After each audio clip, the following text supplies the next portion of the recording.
Hi ನಮಸ್ಕಾರ ಎಲ್ಲರಿಗೂ welcome to the channel. ಇವತ್ತು ಡೇ 2 ದಕ್ಷಿಣ ಕನ್ನಡ ಟೂರ್ ನಮ್ದು ಶುರು ಆಗೈತಿ. ಇವತ್ತು ಅಂದ್ರೆ ದಕ್ಷಿಣ ಕನ್ನಡ ಅಂದ್ರೆ ಪೂರ ಎಲ್ಲ ಟೆಂಪಲ್ಸನ್ನು ನಾವು ವಿಸಿಟ್ ಮಾಡಕತ್ತಿಲ್ಲ.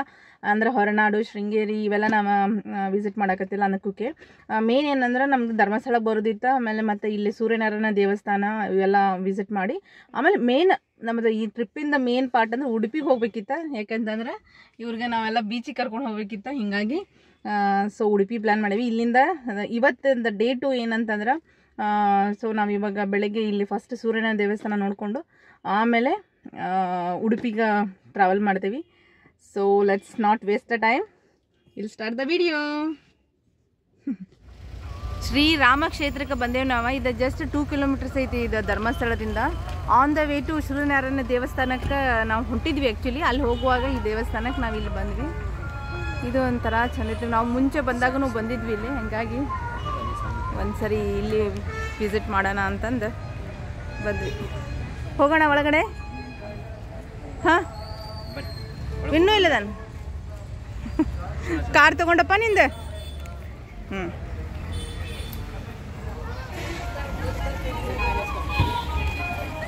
ನಾವು ದರ್ಶನ ತೊಗೊಂಡು ಹೊರಗಡೆ ಬಂದ್ವಿ. ಹೊರಗಡೆಯಿಂದ ಒಂದು ಲುಕ್ ನಾನು ನಿಮಗೆ ತೋರ್ಸಾಕತ್ತೀನಿ.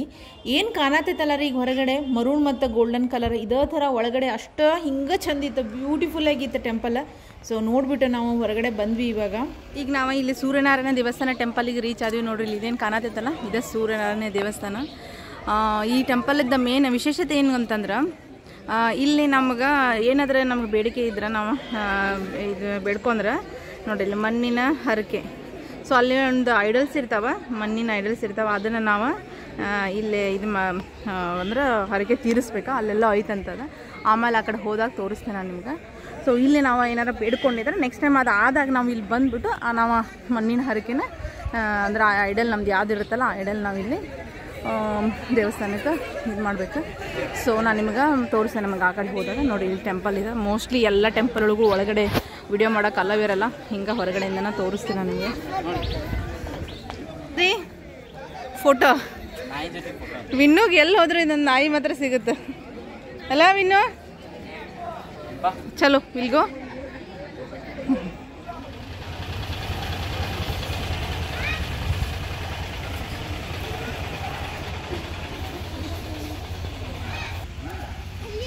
ಸೊ ಅದೇನು ಮಣ್ಣಿನ ಹರಕೆ ಇರುತ್ತಲ್ಲ ಅದನ್ನು ನಾವು ಅಲ್ಲೇ ದೇವಸ್ಥಾನದೊಳಗೆ ಕೊಡಬೇಕಾಗತ್ತೆ. ಬಟ್ ಇಲ್ಲಿ ಅದು ಮಣ್ಣಿನ ಹರಕೆ ಯಾವುದು ಏನು ಮಣ್ಣಿಂದು ಐಡಲ್ಸ್ ಇರ್ತಾವಲ್ಲ ಮೂರ್ತಿಗಳು ಅವೆಲ್ಲ ಇಲ್ಲಿ ಇರ್ತಾವೆ, ಅಲ್ಲಿ ಮುಂದೆ ಅಲ್ಲಿ ಇರ್ತಾವೆ. ಬಟ್ ಇಲ್ಲಿ ನೋಡಿ ಇಲ್ಲೊಂದು ಕಲ್ಯಾಣಿ ಐತಿ, ಎಷ್ಟು ಚಂದ ಐತೆ ಕಲ್ಯಾಣಿ.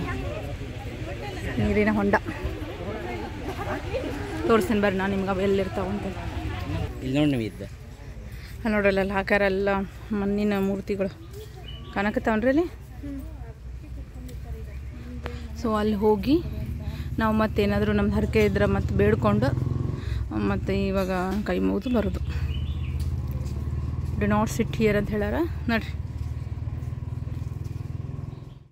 ಧರ್ಮಸ್ಥಳ ಹತ್ತಿರ ಇರೋ 2 ಟೆಂಪಲ್ನ ವಿಸಿಟ್ ಮಾಡಿ ಇವಾಗ ನಾವು ಹೋಗ್ತಾ ಇರೋದು ಉಡುಪಿ ಕಡೆ.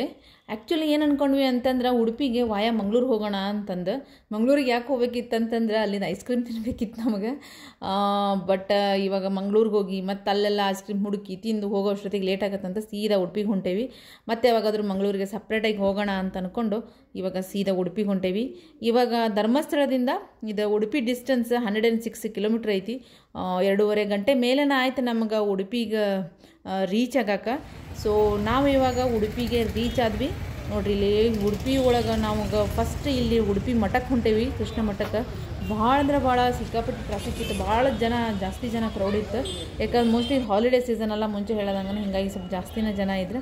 ಹೀಗಾಗಿ ನಾವು ಇಲ್ಲಿ ಏನು ಮಾಡಿದ್ವಿ ಅಂದರೆ ಸ್ಪೆಷಲ್ ದರ್ಶನ ತೊಗೊಂಡು ಕ್ಯೂ ಭಾಳ ಇತ್ತು, ಅದಕ್ಕೆ ಸುಮ್ಮನೆ ನಿಂತ್ಕೊಳ್ಳೋದು ಬೇಡ ಬಿಡು ಅಂತಂದು ಸ್ಪೆಷಲ್ ದರ್ಶನ ತೊಗೊಂಡು ನಾವು ಉಡುಪಿ ಕೃಷ್ಣನ ದೇವಸ್ಥಾನ ಒಳಗಡೆ ನಾವು ಇವಾಗ ಬಂದ್ವಿ.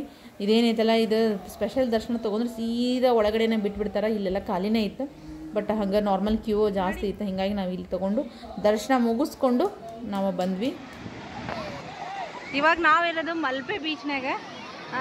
ಸೊ ಇಲ್ಲಿ ನೋಡಿ ಇಲ್ಲಿ ಕ್ಯಾಮಲ್ ರೈಡ್ ಐತಿ ಮಲ್ಪೆ ಬೀಚ್ನಾಗ. ಏನೇನೋ ಭಾಳ ಆ್ಯಕ್ಟಿವಿಟೀಸ್ ಅದಾವ. ಜನನೂ ಹಂಗೆ ಜಾಸ್ತಿನೇ ಅದಾರ ಇಲ್ಲಿ. ಎಲ್ಲಿ ನೋಡಿದ್ರು ಫುಲ್ ರಶ್, ಫುಲ್ ಜನ. ಯಾಕಂತಂದ್ರೆ ಇವಾಗ ಡಿಸೆಂಬರ್ ಹಾಲಿಡೇಸ್ ಅಲ್ಲ, ಹೀಗಾಗಿ ಡೆಫಿನೆಟ್ಲಿ ಜಾಸ್ತಿ ಜನ ಇದ್ದೇ ಇರ್ತಾರೆ. ಈಗ ನಮ್ದು ಏನಂತಂದರೆ ಅಲ್ಲಿ ಕಾಣದಿತ್ತಲ್ಲ ರೀ ಸೆಂಟ್ ಮೇರೀಸ್ ಐಲ್ಯಾಂಡ್ ಅಂತಂದು ಈಗ ಕಾಣದಿತ್ತಂದ್ರೆ ಇಲ್ಲಿ ಸೆಂಟ್ ಮೇರಿ ಐಲ್ಯಾಂಡಿಗೆ ಹೋಗ್ಬೇಕಾ. ಹಿಂಗಾಗಿ ಅಲ್ಲಿ ಹೋಗೋಕೆ ನಾವು ಬೋಟ್ ತೊಗೊಂಡು ಹೋಗ್ಬೇಕಾ. ಸೊ ಅಲ್ಲಿ ಯೆಲ್ಲೋ ಕಲರ್ ಬೋಟ್ ಅದಾವಲ್ಲ ಆ ಬೋಟ್ನಾಗ ಹೋಗ್ಬೇಕಾ. ಹಿಂಗಾಗಿ ನಾವು ಇವಾಗ ಅಲ್ಲಿ ಹೋಗಿ ಟಿಕೆಟ್ ತೊಗೊಂಡು ಆಮೇಲೆ ಸೆಂಟ್ ಮೇರಿ ಐಲ್ಯಾಂಡಿಗೆ ಹೋಗ್ತೀವಿ. ಅಲ್ಲೋಗಿ 1 ಅವರ್ ಅಲ್ಲಿ ಸ್ಪೆಂಡ್ ಮಾಡಿ ವಾಪಸ್ ಬಂದು ಇಲ್ಲಿ ಏನಾದರೂ ಜನ ಕಡಿಮೆ ಆಗಿದ್ರೆ ಏನಾರು ಸ್ವಲ್ಪ ಆ್ಯಕ್ಟಿವಿಟೀಸ್ ಮಾಡಿಸ್ತೇವೆ ಮಕ್ಕಳಿಗೆ. ನೀನೇನು ಮಾಡ್ಬೇಕಾ? ಅದೇನೋ ಒಂದು ವಾಟರ್ ಬಾಲ್ ಅಲ್ಲೇನೋ ಐತಲ್ಲ.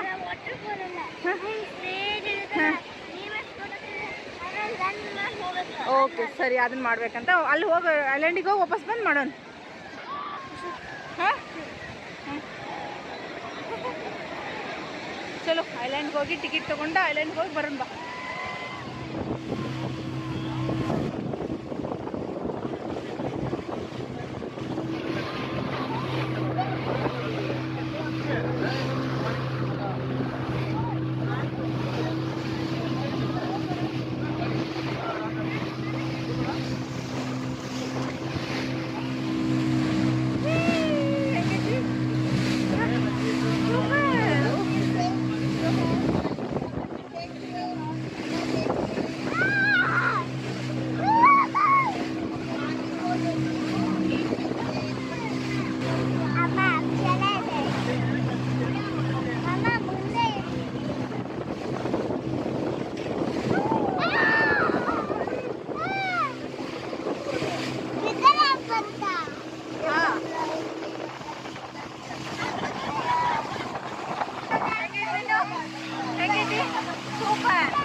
ಹೆಂಗೈತಪ್ಪ ನೀರ? ಹಾಂ ವಿನು, ಸೂಪರ್. ಮಕ್ಕಳಂತೂ ಸಖತ್ತಾಗಿ ಎಂಜಾಯ್ ಮಾಡಕತ್ತಾರ ಸೈಂಟ್ ಮೇರಿ ಐಲ್ಯಾಂಡ್ನಾಗ. ಇದು ಐಲ್ಯಾಂಡ್ ಒಂಥರ ಚಂದ ಐತಿ, ಕ್ಲೀನ್ ಐತಿ. ಆಮೇಲೆ ನೋಡ್ಬೋದು ನೀವೆಲ್ಲ ಎಷ್ಟು ನೀಟ್ ಐತಿ. ಮತ್ತು ಏನಂತಂದ್ರೆ ಜನನೂ ಕಡಿಮೆ, ಹಂಗೆ ಭಾಳ ಕ್ರೌಡೆಡ್ ನೋಡ್ರಿ ಎಷ್ಟು ಕ್ಲೀನ್ ಐತಿ ಇದು ಐಲ್ಯಾಂಡ್. ವಾಟರ್ ವೈಟ್ ಸ್ಯಾಂಡ್ ಭಾಳ ಕ್ಲೀನ್ ಐತಿ. ಮತ್ತು ಇಲ್ಲಿ ಬರ್ಬೇಕಂದ್ರೆ ನಾವು ಬೋಟ್ನಾಗನ ಬರ್ಬೇಕು. ಇಲ್ಲಿ 2 ಥರದ ಬೋಟ್ ಅದಾವ, ಒಂದು ಪ್ರೈವೇಟ್ ಮತ್ತು ಒಂದು ಗೌರ್ಮೆಂಟ್, ರನ್ ಬೈ ಗೌರ್ಮೆಂಟ್. ನಾವು ಬಂದಿದ್ದು ಪ್ರೈವೇಟ್, ಅದು 400 ರುಪೀಸ್, ಚಿಕ್ಕದಿರ್ತೈತೆ ಅದು ಸ್ವಲ್ಪ ಬೋಟ್. ಅದು ಇನ್ನೊಂದು ಚೂರು ದೊಡ್ಡದಿರ್ತೈತೆ, ಅದು 350 ರುಪೀಸ್ ಅಂತ. ಸೊ ನಾವು ಈಗ ಹೆಂಗೋ ಮಲ್ಪೆ ಬೀಚಿಗೆ ಬಂದಿದ್ವಲ್ಲ, ಅಂದ್ರೆ ಅಲ್ಲಿ ಬಂದು ನಾವು ಕಾರ್ ಪಾರ್ಕ್ ಮಾಡಿದ್ವಿ. ಮತ್ತು ಇನ್ನು ಅದಕ್ಕೆ ಹೋಗ್ಬೇಕಂದ್ರೆ ಮತ್ತು ಆ್ಯಕ್ಚುಲಿ ಇಲ್ಲಿ ಮಲ್ಪೆ ಬೀಚ್ನಾಗ ಭಾಳ ರಶ್ ಇದ್ದಿದ್ದರಿಂದ ಕಾರ್ ಪಾರ್ಕ ಸಿಗಲಿಲ್ಲ ನಮಗೆ. ಹಿಂಗಾಗಿ ಮತ್ತೆ ಕಾರ್ ತೆಗೆದು ಮತ್ತೆ ವಾಪಸ್ ಹೋಗಿ ಬೇಡ ಅಂತಂದು ಇಲ್ಲೇ ಪಾರ್ಕ್ ಮಾಡಿ ಇದೇ ಬೋಟ್ ತೊಗೊಂಡು ಸೈಂಟ್ ಮೇರಿ ಐಲ್ಯಾಂಡಿಗೆ ಬಂದ್ವಿ. ನೋಡಿರಿ ಎಷ್ಟು ಬ್ಯೂಟಿಫುಲ್ ಆಗೈತಿ. ಇಲ್ಲೇ ಇರಬೇಕಂತ ಅನ್ಸುತ್ತೆ, ಬಟ್ ಇದು ಲಾಸ್ಟ್ ಬೋಟ್ ಇರೋದು 5 o'clockಗೆ, 5 ಅಲ್ಲ 6:30ಗೆ. ಸೊ ಹೀಗಾಗಿ ನಾವು ಇಲ್ಲಿಂದ ಬಿಡಬೇಕು ಇವಾಗ.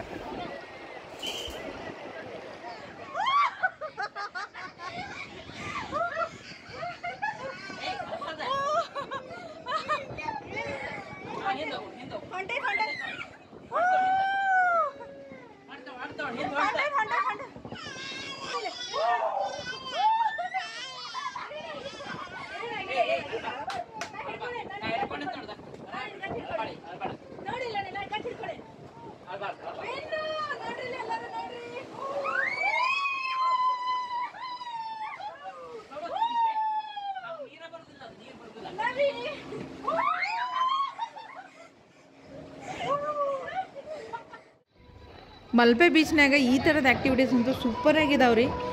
ಈಗೇನು ನಾವು ಆಡಿದ್ವಲ್ಲ ಜಾರ್ಬಿ ಅಂತ, ಅದಂತೂ ನಾವಂತೂ ಭಾಳ ಎಂಜಾಯ್ ಮಾಡಿದ್ವಿ. ಇನ್ನೂ ಒಂಚೂರು ಹೆದರಾಕತ್ತಿದ್ದ, ಬಟ್ ಸ್ಟಿಲ್ ಆಮೇಲೆ ಮತ್ತೆ ಅವ್ನಿಗೆ ಗೊತ್ತಾಯ್ತಲ್ಲ ನೀರು ಒಳಗಡೆ ಬರಲ್ಲ ಅಂತಂದು, ಆಮೇಲೆ ಮತ್ತೆ ಹಿ ವಾಸ್ ಫೈನ್. ಭಾಳ ಬೇರೆ ಬೇರೆ ಥರದ ಆ್ಯಕ್ಟಿವಿಟೀಸ್ ಭಾಳ ಅದಾವೆ. ನಾವು ಅಲ್ಲಿ ಸೆಂಟ್ ಮೇರೀಸ್ ಐಲ್ಯಾಂಡಿಗೆ ಹೋಗಿ ಬರೋ ಅಷ್ಟೊತ್ತಿಗೆ ಜಾಸ್ತಿ ಕತ್ಲ ಆಗಕ್ಕೆ ಶುರು ಆಗಿತ್ತು, ಹಿಂಗಾಗಿ ಜೋರ್ ಭೀ ಒಂದು ಮಾಡಿದ್ವಿ. ಅದು ಆ್ಯಕ್ಚುಲಿ ನಾವು ಲೇಕ್ ಒಳಗೆ ಮಾಡಿದ್ವಿ, ಈಗ ನಾವು ಬೀಚ್ ಒಳಗೆ ಮಾಡಿದ್ವಲ್ಲ, ಹಿಂಗಾಗಿ ಇನ್ನೂ ಮಜಾ ಬಂತದ್ದು. ಆ್ಯಕ್ಚುಲಿ ವೇವ್ಸ್ ತಾನಾಗೆ ಬರುತ್ತಲ್ಲ, ಅದು ಹಿಂಗಾಗಿ ಒಂಥರ ಮಜಾ ಬಂತದ್ದು ಮಾಡೋಕ್ಕೆ. ಸೊ ನೋಡಿರಿ ಇಲ್ಲಿ ಮಲ್ಪೆ ಬೀಚ್ ನೈಟ್ ವ್ಯೂ ಹೆಂಗೈತಿ ಅಂತ. ಸೊ ಡಿಫ್ರೆಂಟಾಗಿ ಆ್ಯಕ್ಟಿವಿಟೀಸ್ ಇದ್ವು. ನವಿಸ್ತಾ ಇದನ್ನ ಒಂದು ಮಾಡ್ತೀನಿ ಅಂತಂದ್ಲ, ಮತ್ತು ಇದಾಯಿತು. ಮತ್ತು ಇನ್ನೊಂದು 2-3 ಏನೇನೋ ಮಾಡಿದ್ರೆ ಶೂಟಿಂಗ್ ಮತ್ತು ಕಾರ್ ಡ್ರೈವಿಂಗ್ ಇತ್ತು, ಅದು ಒಂದೆಲ್ಲ ಮಾಡಿದ್ರೆ. ಸೊ ಇದನ್ನು ನವಿಸ್ತಾ ಮಾಡ್ಬೇಕಂತ ಭಾಳ ದಿವಸದಿಂದ ಇದ್ಲ. ನಮ್ಮ ಬಾಡ್ಬಿಡಮ್ಮ ನಿನಗೆ ಭಯ ಆಗತ್ತೆ ಅಂತ ಅಂದ್ಕೊಂಡಿದ್ವಿ. ಸೊ ಇದೊಂದು ಮಾಡಿದ್ದೆ. ಸೊ ಎಂಜಾಯ್ ಮಾಡಿದ್ರೆ ಸಖತ್ತಾಗಿ. ಸೊ ಇದಾದಮೇಲೆ ನಾವು ನೈಟ್ ಡಿನ್ನರ್ಗೆ ವುಡ್ಲ್ಯಾಂಡ್ ಅಂತಂದು ಹೋಟೆಲಿಗೆ ಬಂದೀವಿ. ಅಂದರೆ ಇಲ್ಲಿ ವೆಜ್ ರೆಸ್ಟೋರೆಂಟ್ ಅಂತ ಸರ್ಚ್ ಮಾಡಿದಾಗ ಇದೊಂದು ಚಲೋ ರೇಟಿಂಗ್ ಇತ್ತು, ಮತ್ತು ಹಂಗೆ ಊಟನೂ ಚಲೋ ಐತಿ. ಆದ್ರೆ ರಶ್ ಅಂದ್ರೆ ಸಿಕ್ಕಾಪಟ್ಟೆ ಐತಿ. ಪ್ಯೂರ್ ವೆಜ್ ಅಂತಂದ್ಮೇಲೆ ಡೆಫಿನೆಟ್ಲಿ ಮತ್ತು ಒಂಚೂರು ರಶ್ ಇರುತ್ತೆ. ಸೊ ಅಂದರೆ ಎಲ್ಲ ವೆಜಿಟೇರಿಯನ್ಸ್ ಎಲ್ಲ ಇಲ್ಲೇ ಬಂದಿದ್ರೆ. ಆಮೇಲೆ ಇನ್ನೊಂದು ಏನಂದರೆ ಇಲ್ಲಿ ಗಡಬಡ್ ಚೆನ್ನಾಗಿರುತ್ತೆ ಅಂತಂದ್ರೆ, ನಾವೆಲ್ಲ ಫುಲ್ ಆಗಿತ್ತು ನಮ್ಮದು ಊಟ, ಬಟ್ ಸ್ಟಿಲ್ ಏನು ಇರಲಿ ಅಂತಂದು ಒಂದು ಆರ್ಡರ್ ಮಾಡಿದ್ವಿ. ಸೊ ಚೆನ್ನಾಗಿತ್ತು, ಊಟ ಅಂತೂ ಚೆನ್ನಾಗಿತ್ತು. ನೀವು ಯಾರಾದರೂ ವೆಜ್ ರೆಸ್ಟೋರೆಂಟ್ ಹುಡುಕ್ತಾ ಇದ್ರೆ ವುಡ್ಲ್ಯಾಂಡ್ ಹೋಟೆಲ್ಗೆ ಹೋಗ್ರಿ. ಆಮೇಲೆ ಈ ವಿಡಿಯೋ ಇಲ್ಲಿಗೆ ಎಂಡ್ ಮಾಡ್ತೀನಿ. ಸೊ ನಿಮ್ಗೆ ಈ ವಿಡಿಯೋ ಇಷ್ಟ ಆಯ್ತು ಅಂತ ಅಂದ್ಕೊತೀನಿ. ಇಷ್ಟ ಆದರೆ ಲೈಕ್ ಮಾಡಿರಿ, ಮತ್ತು ಶೇರ್ ಮಾಡಿರಿ, ಸಬ್ಸ್ಕ್ರೈಬ್ ಮಾಡಿರಿ. ಇನ್ನು ಡೇ 3 ನಾವು ಎಲ್ಲಿ ಹೊಂಟೀವಿ ಅಂತಂದು ನಿಮ್ಗೆ ಗೊತ್ತಾಗುತ್ತೆ ವಿಡಿಯೋದಾಗ. So thank you all for watching. Bye.